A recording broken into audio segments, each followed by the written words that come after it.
Madden has a really interesting problem that they run into every year. It becomes really apparent in Ultimate Team every year, but it's really just a game-wide thing. And I think it's going to be even more of an issue this upcoming Madden 26, which is the idea of fast quarterbacks, mobile quarterbacks are just so significantly better than a pocket passer across the board. And the problem they run into is that this isn't always the case in real life, right? We look at a quarterback like, we'll use Jared Goff as an example. Jared Goff, a top 10-ish, right? I don't care to debate it right now. Top 10-ish QB in the league. A lot of teams would be very happy to have Jared Goff. But in Madden, I would hate having Jared Goff. It makes, like, he's a bottom 10 quarterback in the league of starting quarterbacks. You know what I'm saying? Like, it just doesn't make sense to have someone like Jared Goff. And the issue that you run into is that pocket passers as a whole, there's not a bunch of value in there. And next year, pocket passers are even going to get less value because one of the big gameplay blog deep dive kind of notes that I think a lot of people overlooked a little bit at first was that every QB this year in Madden 26, oh, I had a touchdown. Maybe still. In Madden 26 is going to have Hot Route Master. And it sucks because I love that. I hate what it does to the traditional pocket passer, right? Because now Lamar Jackson and we'll go like Tom Brady or Derek Carr and Tom Brady in the same conversation. It's nuts. But, more traditional pocket passer isn't going to have, or Lamar Jackson has the same hot routes available to him. Which then, takes away one of the advantages that these guys would have often. Can I throw Y late? I can't. Oh, yeah, another day. And hey, if you want full offensive and defensive schemes that'll actually help you win more games, 98% of our members say they've won more games since joining. You need to check out my website, civil.gg, where we have offenses and defenses that are taught by myself and some of the best players in the world that will actually help you win more games. These range from money plays that you can start using today and concepts that you can apply to your own offensive and defensive schemes to help you start winning games while still doing your own thing. And better yet, you can get 30% off right now with code WINNING and instantly unlock everything you need to win more games and join over 2,000 active members. The link to that is going to be in the top of the description. And now, let's get back to the video. But yeah, it's just an advantage that pocket passers have that they no longer have going into next year. And we see it in MUT all the time. When we get deeper into MUT, you get, obviously, endgame MUT, these guys can do anything. But, come December or so, you get fast QBs who can pretty much do all the things you need passing-wise. It's like, why would I ever use a slow quarterback again?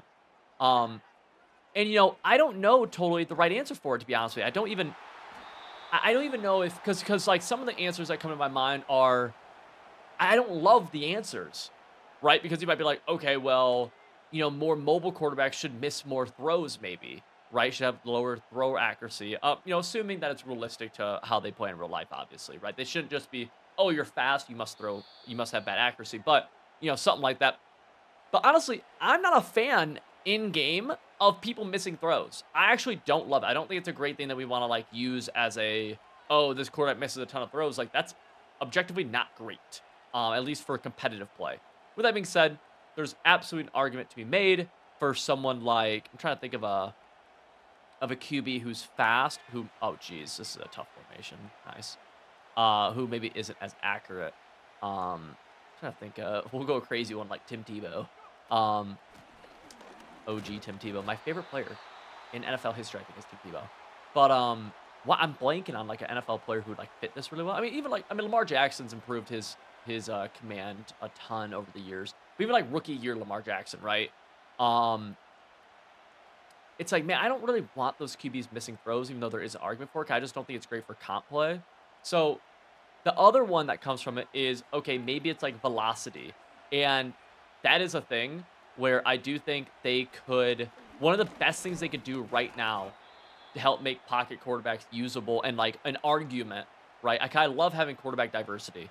And so, having different quarterbacks that people use for different reasons. I think one of the big things they could do early on in the year, and I don't even love this ability being in the game, so I hate even advocating for it, but is making sure these faster quarterbacks are less likely to get things like passing lead, like set feet lead, like gunslinger, especially in Ultimate Team, until very deep in the year, and give these pocket quarterbacks those abilities faster. Because it's very hard to, like, the advantage of a mobile quarterback compared to a pocket passer is insane. Like, you just, so many, there's so many, think about how many, like, big plays that, or like a play that should be dead, that a mobile quarterback just lets you make because he's fast, right? It changes everything if you have a fast QB. You know what I'm saying? Like, it literally changes everything. You're able to make plays. Even that play I made earlier, you couldn't make that with a slower quarterback. And so having a fast quarterback, massive advantage. You want to find ways to make pocket QBs just a bigger deal. And I'm throwing A. I don't think we can throw it. Ah. That's another thing too with pocket quarterbacks. Like, maybe somehow they're more likely to get like accuracy abilities too, maybe. Where, like, a throw like that, which is a high ball, maybe those are more accurate for a pocket quarterback than someone with a little bit more speed. I don't know. The other one, yeah, I'm trying to think, man, and it's tough. It's really tough. It's why it's always a dilemma where almost never, very rarely do we see someone being like, yeah, I'm gonna purposely choose a guy who's slower, who can't move as much because, touchdown, one hand. Skirt. That was sick. Because I just want to, because he gives me an advantage. There's been a few times, right? Quarterback releases are actually a great example of this. When sometimes there's a slow quarterback who has a great release. That's a great one. Aaron Rodgers, for example, in years past. Eyeball, catch it. Nice. Aaron Rodgers is a pretty good example of that. In previous years, Brett Favre, he's been a good example of that as well. Just guys with quick releases. It's like, man, using this quick release is giving me a big advantage, and then maybe they have other abilities too. But it's definitely an issue. It's definitely an issue because you just gain so much from having a quarterback who can just make a play. Big fourth down, you're bagged, you scramble for that first. That's worth everything, right? That's worth everything. That's worth missing a throw or two, even dang near. So it's interesting. I'm curious what you guys think could be done. I'm a blitz backers. I'm coming down harder here. Boom! Good. Blitz backers worked out. I'm curious what you guys think could be done in that situation to help make more sense to use Joe Flacco, right? I don't know. He has 2 clock on. Nice. I really don't know at all. What we got? Oh, flag. Back it up. Back it up. Back it up. I'm wearing a sick shirt right now. I think I've shown this on a camera before, but pretty sick. Pretty sick. Let's go here. He might hit me with RPO read. If he does, I think we'll get some yards with time. This is RPO read bubble. Nope. In there? Wow. Thank you, sir. Thank you, sir. Snoop Doggy Dog. Good job. Good job, team. Good job, team. Connection to your peer has been lost. Hate to see it, brother. Hate to see it. We'll go take a look at the team really fast. And like to show you, especially at this point, it's like, why would you ever use a quarterback who's not 99 speed? But we'll even look at, let's go to Regs. Regs would be a better example of this. Regs would be a way better example of this. Of just looking at some quarterbacks, it's like, why would I use you over anybody else? And it comes to the same issue too. Like a good example of this too is like wide receivers with route running.